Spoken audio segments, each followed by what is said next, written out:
Welcome. This is part 6 of our beginning Python programming exercises. I'm excited because these are mixed programming exercises, and this is where you actually have to really start thinking about the problem and start doing some problem solving and solving these things with code.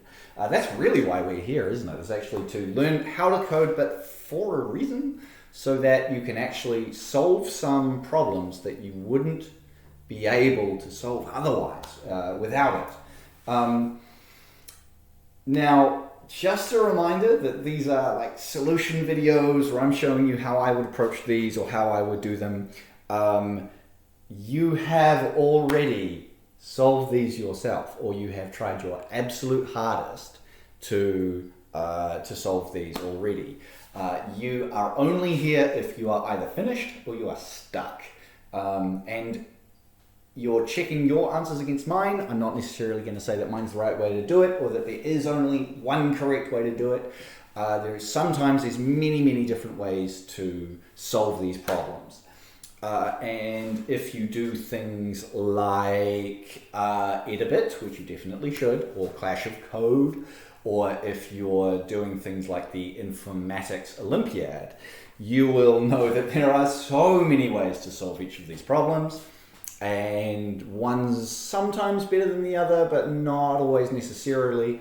I'm going to do it one way that will work and won't necessarily be the best way, but it should work, hopefully. Okay. Make sure also that if you haven't finished these, and maybe if you're stuck, you're coding along as well, because just simply typing it out on the computer can really help you get into these. If you need it. Here we go. Okay, for these exercises, you'll need to decide for yourself whether the program uses sequence, selections. What's sequence? Like one line of code, then one line of code, then the next line of code, then the next line of code. Just all the bits of code running in a sequence. Or selection, like decisions. If, then, else. Repetition, while loop, for loop. Or a combination of these. Make sure that you test all possible inputs to ensure the program works properly. Cool. So we've got to make them robust as well, right? We're not just making these flimsy little programs that we were making at the start where a single missed digit, or if you put a character instead of a number, the whole thing would break. Okay, we've got to start thinking about robustness here as well. I'm not always going to do that, but in places where you can, you should. Write a program which will ask the user for two numbers and will then give a message telling them the two numbers they entered, the larger of their two numbers, and the total of the two numbers. Okay. Oh, this is our Pineapple program. Go away, Pineapple program. Right.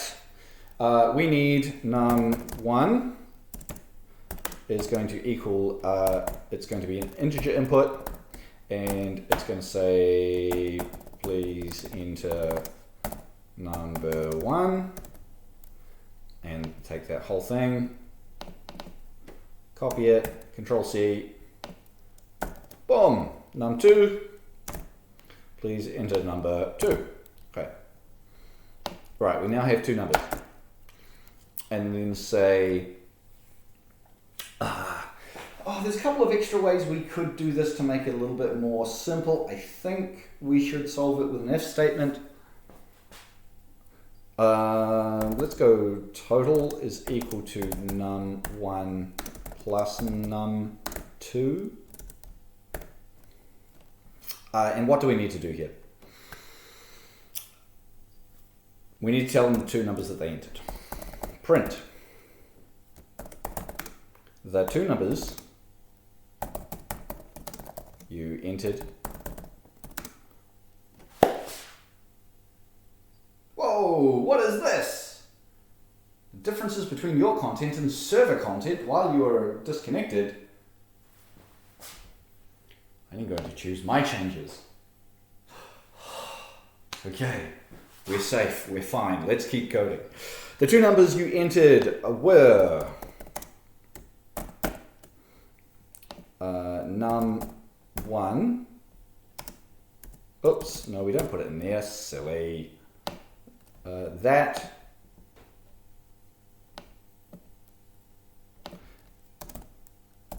And that. And we dot format. num1, comma, num2. Okay, that's the first part done. Next, let's have a quick little Google. I think there's an easy way to do this using a minimum and a maximum function that exists in Python. I can't remember whether or not I need to import math or not to use it, and whether or not I can use it in this way. But why not? Let's go to the reference. Let's search here and let's just go Python minimum. Python min function. Great. Return the lowest number. Oh, don't even need to import math. It just exists. Wonderful. And I'm just going to assume that max works the same way. So print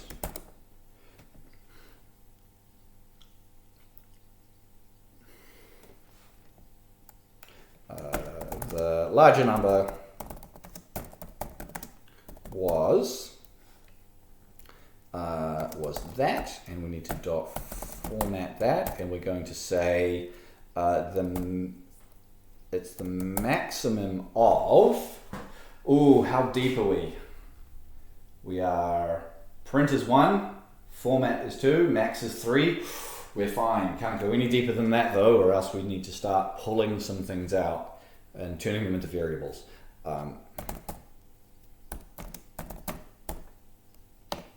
Maximum is num1 and num2, and print the total is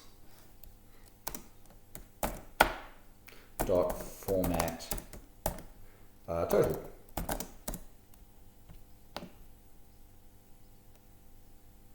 Oops. There we go, that's the whole code for you to see. Just standing in the way of it there. Okay.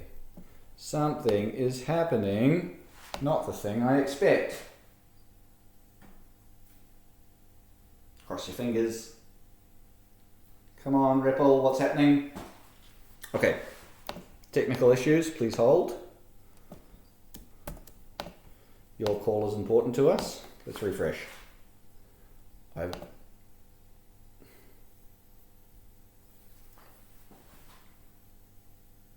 Hey, connected again.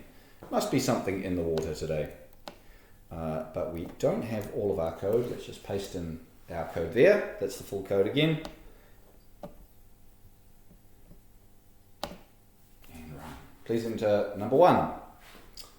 Oh, I don't like that at all. -n /n/n.